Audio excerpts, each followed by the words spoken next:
হ্যাঁ, junior doctor বন্ধুরা, তোমাদের একটা বিষয় উপলব্ধি করার জন্য আমি এই ভিডিওটা করছি রেপার্টারি থেকে।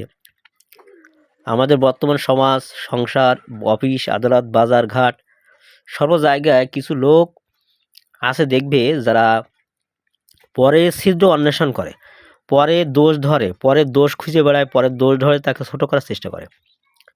ঠিক এটা একটা মানসিক রোগ এবং এর হোমিওপ্যাথিতে দারুণ দারুণ মেডিসিন আছে এবং যদি উচ্চ শক্তি ওষুধ প্রয়োগ করা হয় তাহলে এইসব মানসিক রোগ আরোগ্য হয়। আর কেন্ট বলেছেন, মাইন্ড ইজ দ্য ম্যান, মনই মানুষ।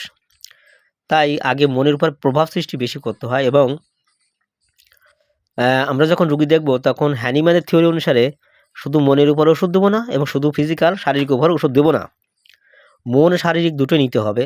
Physical and mental, causation, sensation, pass story, desire for thermal relation, অনেক কিছু নিতে হয়।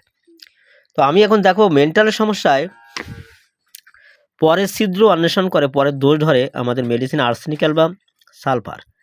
প্রথম সুপার গ্রেড বা ফার্স্ট গ্রেড, যদিও সেকেন্ড গ্রেড প্লাটিনা আছে, নাক্সভম আছে, ল্যাকেসিস, লাইকো।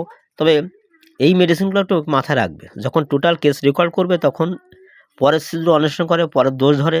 অবশ্যই এই 4-5টা মেডিসিন মাথায় রাখবে। আর মনে রাখবে, টোটালিটি কেস রেকর্ড করার সময় অনেক কিছু হিসাব কিতাব করে একটা কেস রেকর্ডের ফুলের মালা গাঁথা যায়, কিন্তু সব সিমটম সব এবং তদ অনুসারে ঔষধগুলো মনে রাখতে হয়।